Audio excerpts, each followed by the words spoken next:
अगर मैं आपको कहूं कि आप ईटीएफ में ट्रेड करके एक अच्छा खासा रिटर्न जनरेट कर सकते हो through out the month, so yes guys, आज की वीडियो में मैं यही डिस्कस करूंगा कि ईटीएफ में कैसे ट्रेड कर सकते हो। उससे पहले अगर आप इस चैनल को पहली बार देख रहे हो, आप इस वीडियो को पहली बार देख रहे हो, तो आप मेरे चैनल को एक्सप्लोर कर सकते हो।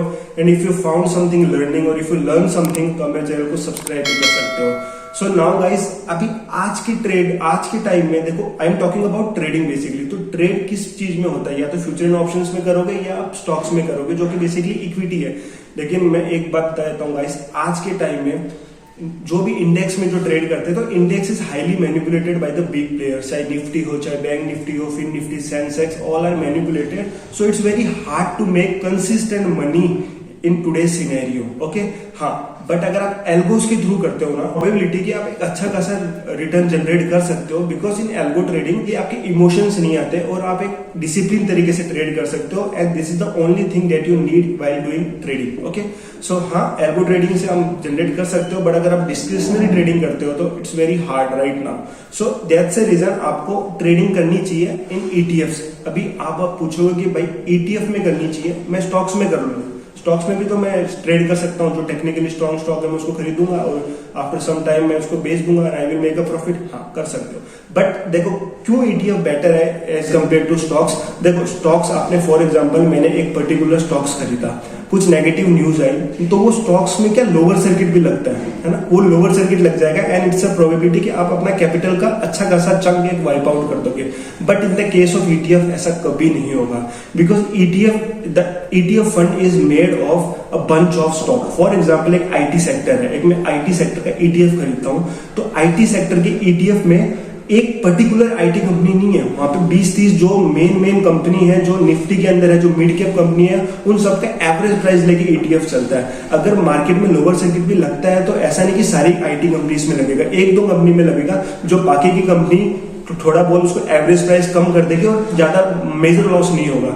सो दैट्स द रीजन मैं आपको इस वीडियो में मैं आपको सजेस्ट करूंगा कि आप ईटीएफ में ट्रेड करो। अब ईटीएफ में ट्रेड करना कैसे है मैं आपको इन डिटेल बता देता हूं इस वीडियो में। उससे पहले गाइस, अगर आपको मेरी पर्सनल एल्गो ट्रेडिंग स्ट्रेटेजी चाहिए तो आप मुझे इस पर्टिकुलर मेल आईडी पे मेल कर सकते हो। अब मैं फोकस एल्गो ट्रेडिंग पे क्यों करता हूं, देखो एल्गो ट्रेडिंग में है ना, मेरी जो पर्टिकुलर ये स्ट्रेटेजी है ना, ये बेसिकली लो ड्रॉडाउन के ऊपर है and I focused more on the drawdown basically, क्योंकि मुझे लगता है अगर आपका ड्रॉडाउन, आप जितना फोकस ड्रॉडाउन पे करोगे ना, तो ऑटोमेटिकली आपके रिटर्न एनहेंस हो जाएंगे। तो आपको ये स्ट्रेटेजी के बारे में जानना है, if you want to know more about this algo trading basket basically, तो आप मुझे इस पर्टिकुलर मेल आईडी पे मेल कर सकते हो। Without any hesitation I will share this my strategy. So let's come to this particular video guys. ये है मेरे फायर्स अकाउंट का टर्मिनल।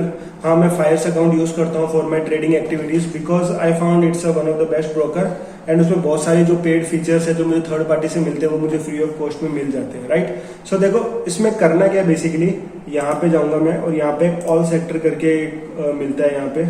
सो बेसिकली यहाँ पे सारे सेक्टर के मुझे एनालाइज मिल जाएंगे। सो ये गाइस ऑल सेक्टर का मुझे एनालाइज मिल गया, ये एक पेड फीचर है जो मुझे फ्री ऑफ कॉस्ट में मिल गया फायर्स अकाउंट में।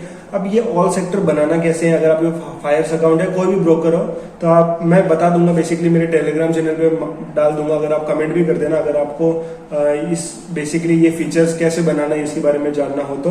सो बेसिकली इस फीचर का है कि यहाँ पे सारे सेक्टर मुझे एक साथ मिल गए, है ना। मुझे अलग अलग स्क्रीन लगाने की जरूरत नहीं है कि मुझे आईटी सेक्टर देखना है, बैंक निफ्टी सेक्टर देखना है, ऑटो सेक्टर देखना है, तो यहाँ पे सारे सेक्टर एक ही स्क्रीन पे आ गए and I can compare all the sector with each other. यहाँ पे देखो 5 डे पे मैं क्लिक करूंगा तो यहाँ पे लास्ट के 5 डे में कौन से सेक्टर ने कैसा परफॉर्म किया वो सारा आ जाएगा। मैं थोड़ा जूम कर देता हूँ। फॉर एग्जांपल यहाँ पे Nifty bank has perform 4%, silver बीच ने यहाँ पे 3% दिया, ऑटो इंडेक्स ने 2% दिया। डिफॉल्ट आप 1 मंथ का भी ले सकते हो, यहाँ पे 1 मंथ के सेक्टर एनालाइज आ जाएगा।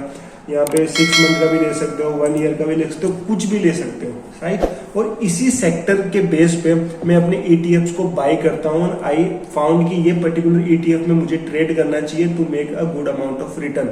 कैसे करना मैं आपको बता देता हूँ, राइट। सो देखो, मैं बेसिकली लास्ट के 15 डेज देखता हूं कि लास्ट के 15 डेज में कौन से सेक्टर ने अच्छा परफॉर्मेंस दिया है, उस सेक्टर का ईटीएफ में खरीदता हूं and I will see some points basically charts पे, मैं चार्ट को रीड करके देखता हूँ कि कौन it's a right time two by this ETF, और उस ETF में ट्रेड करता हूँ और एक इंडिकेटर के बेस पे मैं उस बेसिकली ट्रेड से एग्जिट कर देता हूँ and I will book my profit. और वो कौन सा इंडिकेटर, वो सब कुछ इन डिटेल बताऊंगा।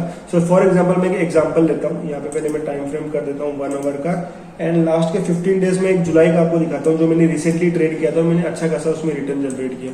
सो देखो जुलाई 15 से, लास्ट 15 से बताता हूँ मैं, जुलाई 15 से 31 ऑफ जुलाई, ताकि मैं अगस्त में ट्रेड ले सकूँ, राइट। सो ये आप इसको कस्टमाइज भी कर सकते हो। सो ये देखो 15 ऑफ जुलाई, हाँ 15 ऑफ जुलाई, इसीलिए देख सकते हो इस पर्टिकुलर टाइम पीरियड में निफ्टी IT इंडेक्स यानी निफ्टी IT ने यहाँ पे 4% का रिटर्न दिया लास्ट के 15 डेज पे, जबकि हमारा टारगेट होता है कि हम 4 to 5 रिटर्न जनरेट करें 1 मंथ के अंदर। यहाँ पे 15% का, यहाँ पे लास्ट 15 डेज में 4% का रिटर्न जनरेट करके दिया निफ्टी IT इंडेक्स में।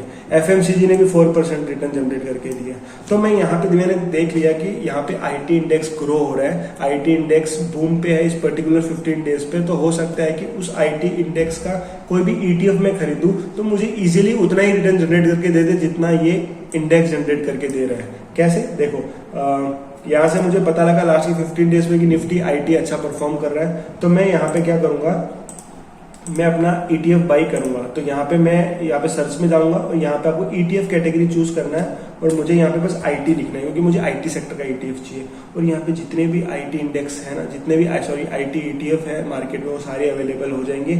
मैं प्रिफर करता हूँ IT में SBI IT ETF बाई करने में, बिकॉज ये ETF का प्लस पॉइंट है कि इसमें लिक्विडिटी अच्छी खासी है, राइट। तो ये SBI IT ETF खुल गया। अब मुझे ये पता लगे कि मुझे IT सेक्टर का ETF खरीदना है, और मुझे ये भी पता लगे कि मुझे IT सेक्टर का कौन सा ETF है, SBI ETF। ओके, सो यहाँ पे ये देखो 1 अगस्त, आई विल वेट, मैंने कुछ वेट किया एंड आई सी कि नेक्स्ट कैंडल है ना, ये 20 EMA के टच कर रही है, और this is the great opportunity for me, because अगर मैं यही देखता हूँ कि अगर कोई कैंडल ऑल टाइम हाई पे ब्रेकआउट देने वाली है, ब्रेकआउट देने जा रही है या 20 EMA को टच कर रही है ना, it's a great time to invest in this ETF, अगर उसका सेक्टर भी बूम है या उसका सेक्टर भी अच्छा ग्रो कर रहा है।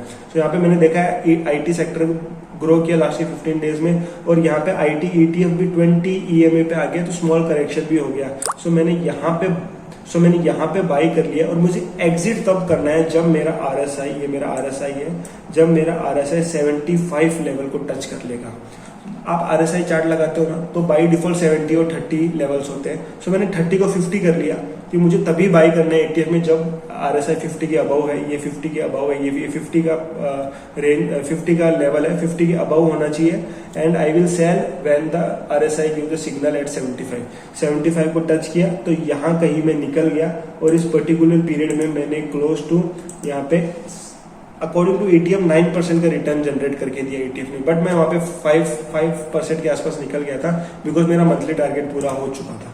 सो in this particular way I trade basically ETF fund. मुझे अब मैं आपको इन शॉर्ट बता देता हूँ। सबसे पहले मुझे सेक्टोरल ग्राफ देखना है, जो कि ये है,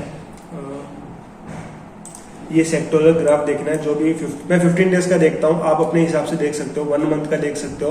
अगर बेसिकली मैं ये मान के चलता हूँ कि मुझे ट्रेड करना है ETF में, वो मुझे 1 मंथ के अंदर ही सेल करना है, 1 मंथ के अंदर ही मुझे ट्रेड करना है, तो मैं बेसिकली 15 डेज का चलता हूँ। अगर आप लॉन्ग टर्म ट्रेडिंग करते हो कि मुझे 1 से 2 महीना लेके चलना है, तो भी आप अच्छा खासा रिटर्न जनरेट कर लोगे, नो डाउट अच्छा खासा रिटर्न जनरेट कर लोगे।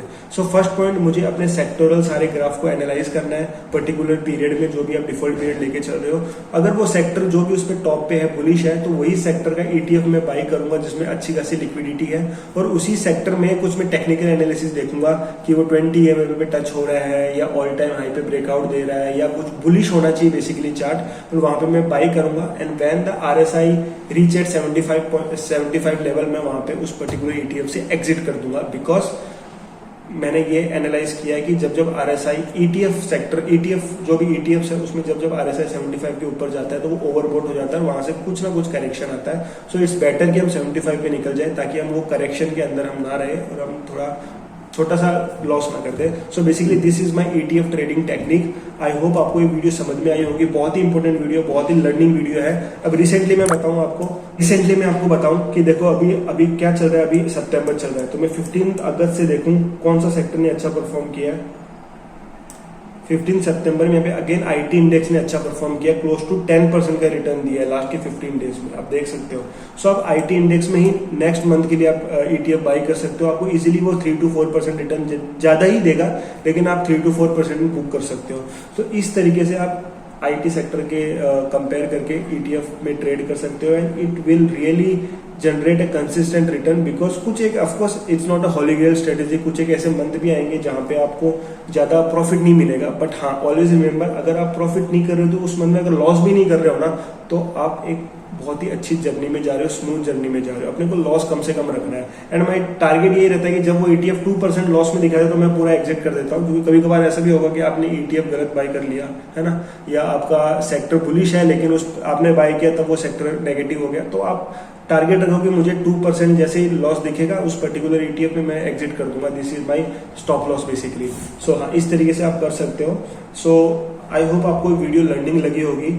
It's one of my ETF trading strategy, basically sector को कंपेयर करके ट्रेड करना, and it's really help me to make a consistent return in ETF trading. And trust me guys, ETF trading क्यों better है मैंने बता दिया। Stocks से क्यों बेटर है, बिकॉज स्टॉक्स में कभी भी लोअर सर्किट लग सकता है, लेकिन ईटीएफ में कभी लोअर सर्किट नहीं लगेगा, जिससे आप एक big chunk of money wipe out करने से बच सकोगे। हाँ, ये कैसे बनाते हैं सेक्टोरल ग्राफ, सारे सेक्टर ग्राफ, ये भी एक मैंने कस्टमाइज कर लिया, लेकिन हाँ आपको फर्स्ट टाइम बनाओगे तो बनाना पड़ेगा, तो वो मैं टेलीग्राम चैनल पे डाल दूंगा। अगर आप टेलीग्राम चैनल पे नहीं हो तो आप ज्वाइन कर सकते हो, लिंक डिस्क्रिप्शन में। वहां पे मैं कुछ ना कुछ अपडेट डालता रहता हूँ, कोई मैं वहां पे कॉल्स प्रोवाइड नहीं करता, ना कुछ मैं आपको बताता हूँ ये खरीदो वो खरीदो। जो मैं स्टॉक्स खरीद रहा हूँ वो मैं वहां पे डालता हूँ, एंड वो भी सारे फंडामेंटली स्ट्रॉन्ग स्टॉक होते हैं, और कुछ मोटिवेटिंग चीजें या कुछ जो मुझे मार्केट के ऊपर लगता है या मेरी कुछ स्ट्रेटेजी है वो मैं डाल देता हूँ, नथिंग एल्स। तो आप जाके ज्वाइन कर सकते हो, हाँ कुछ ना कुछ ऑफकोर्स लर्निंग मिलेगी। सो थैंक यू गाइस, अच्छा लगा आपको वीडियो तो चैनल को सब्सक्राइब कर देना, वीडियो को शेयर कर देना, हो सके तो प्लीज कमेंट ऑल्सो।